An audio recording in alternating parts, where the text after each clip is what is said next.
Yo, what's up guys? It's King Sean here, back with another video, and in today's video I will be bringing you guys my Week 8 preview of the Washington Commanders versus the Minnesota Vikings. I will be telling you guys the injury report for us.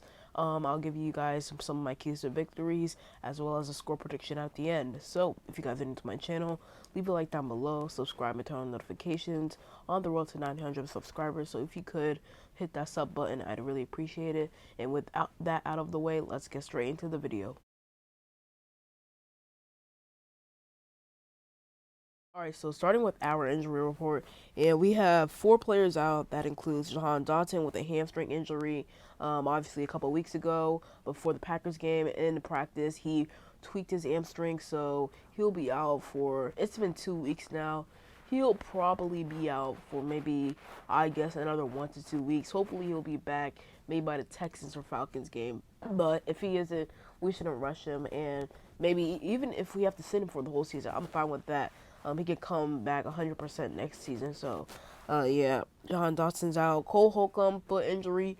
Ron Rivera said earlier this week, and I think one of his press conferences, that Cole Holcomb is progressing well in practice, but he isn't at where he needs to be to actually like practice and play. So that stuff there on Holcomb. Mayo out, hamstring injury, didn't practice all week, so that means Jamin Davis and John Bostic. That's disgusting.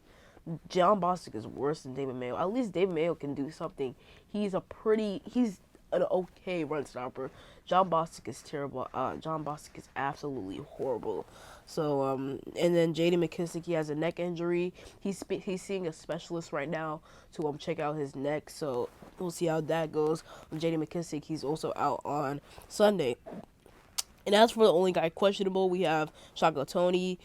He appeared on the injury report for Thursday and Friday, and he's questionable for Sunday, but he'll probably play. And then everyone else, John Allen, Tyler Larson, Logan Thomas, and Cole Turner, they will play. Cole Turner cleared concussion protocol, so he will play. That is very good. Now on to the Vikings injury report. I won't spend too much time on this. Dalvin Tomlinson, their starting defensive tackle, calf injury, didn't practice all week. He'll be out for Sunday, so that could be good for us as they'll be missing one of their key guys on defense. Cam Dantzler, neck injury, limited all week besides Friday, questionable. Jalen Nailor, illness, didn't practice Wednesday and Thursday, was full Friday, and he's questionable for Sunday. And then Zadarius Smith and Adam Thielen were full participants all week, besides Zadarius Smith on Wednesday, and they are good to go for Sunday's game. So that is the injury report. Now let's move on to my 3 key to victories. All right, so my first key to victory is to stopping this man right here. Now, I know you cannot stop Justin Jefferson. I really know. The best you can do is contain him, limit him from getting big plays, because as you can see as I scroll down, every game he's played in so far this season, he's played in all 8 so far for the Vikings. He's had 90 or more reception yards. In only 2 games he hasn't had 90 more reception yards. His against the Eagles, where he had 48 in week 2, and then against the Lions, where you had, I think, like only 13 or 14.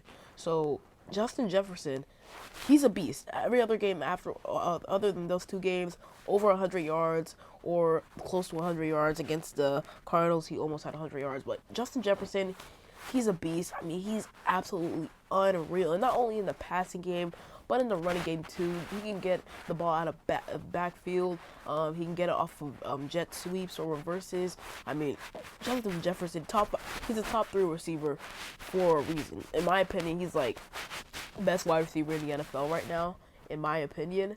But I mean, Justin Jefferson, he's just unreal. And going up against quarterbacks like Kendall Fuller, Benjamin St. James, they're gonna have to step up. They're really gonna have to, because Justin Jefferson, we got to limit Justin Jefferson to at least below 70 or below less yards, at least, because if we let Justin Jefferson go off, we're gonna lose this game. I mean, that would be terrible. That would be absolutely terrible. So Kendall Fuller is going to have to be on his A game.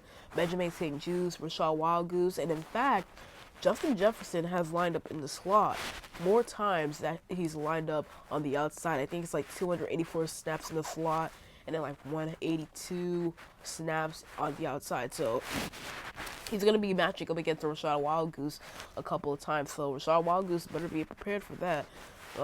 Otherwise, he's going to get cooked by Justin Jefferson. So Justin Jefferson, we got to stop him. We got to contain him, limit him to at least 70 or less yards. And that will be a good thing. That will be a really, really good thing. That will be one extra weapon Kirk doesn't have for the game if we limit Justin Jefferson at least. So this is my first key to victory, and on to the next. Another key to victory I have, and I feel like I have this every week now, but we got to force some turnovers. Last game against the Colts, however, we did a really good job of forcing turnovers. 2 forced fumbles caused on the Colts. One, I think it was on Jonathan Taylor, and then another, I think Jonathan Allen actually caused on Sam Ellinger, and Payne recovered it. So the Bama boys doing their job. But we just got to create more turnovers. I know we can create fumble recoveries, but we only have 2 interceptions on the season this year. That's not good. That really isn't good at all. And when we do create turnovers, we're actually 3-0, as you can see the stat on my screen by shout out to Commander's Realm. But we are 3-0 on the season when we force a turnover. So we got to force some more turnovers. If we can force some turnovers against Kirk, which I know he hasn't done a bunch this season, but he has done in the past. So if we can get pressure on Kirk, I believe we can force some turnovers, 1 or 2 turnovers. Let's go. Jonathan Allen, Deron Payne, I believe they can get some pressure on that interior. The Vikings interior they've been playing all right this season. Their tackle, Christian Dursaw, pretty good. Brian O'Neill's also good. So Montez Sweat, F.O. Bada, they got to step up. By the way, Chase Young isn't playing, if you guys didn't see the news. But yeah, our defensive line got to get some pressure. Let's get a fumble on Kirk. Maybe force Kirk to throw an interception like Kendall Fuller, Cam Curl, Bobby McCain. Maybe one of the linebackers, John Boston, Jamie Davis. So we got to force some turnovers. We really do, because I really do believe we can win this game and go on a 4-game winning streak before we play the Eagles week 10. I really do. But in order to do that, one of the keys, obviously, is to force turnovers on the Vikings, Kirk Cousins. So if we can do this, I believe we can win the game. So, this is my second key to victory, and on to the last. Probably my last key to victory, and that is to feed Terry McLaurin. Good things happen when you feed Terry. It really does. I mean, just look at the stat I'm showing on screen. PFF says Terry McLaurin contested catches since 2020, 32 catches, 565 yards, 16 catches, gaining 15 plus yards, first in everything on contested targets. Terry McLaurin, absolute beast when he gets target contested. He's contested. So we just gotta feed Terry, and I love what Taylor Heinicke does. He feeds Terry. He knows Terry is the best receiver on this team. He's the best player on this team. So Heinicke knows he's got to get it to Terry. He's got to, and I kind of wish Terry gets more targets. I really do, because I think last game against the Colts he got only like 8 targets, and he had 6 catches. And against the Packers before the Colts game, I think he had like 9-10 targets. I would love to see him get more. I would like to see what he got against the Packers, like 9-10, maybe even 11 targets. So Terry McLaurin, absolute beast. I mean, there's not much to say about him. We just gotta feed him, especially against the Vikings secondary, which is not really great. Last week against the Cardinals, I think they allowed Kyler Murray to get almost 300 passing yards. If not, I think like 300, I think. I'm not 100% sure. But they did allow Patrick Peterson.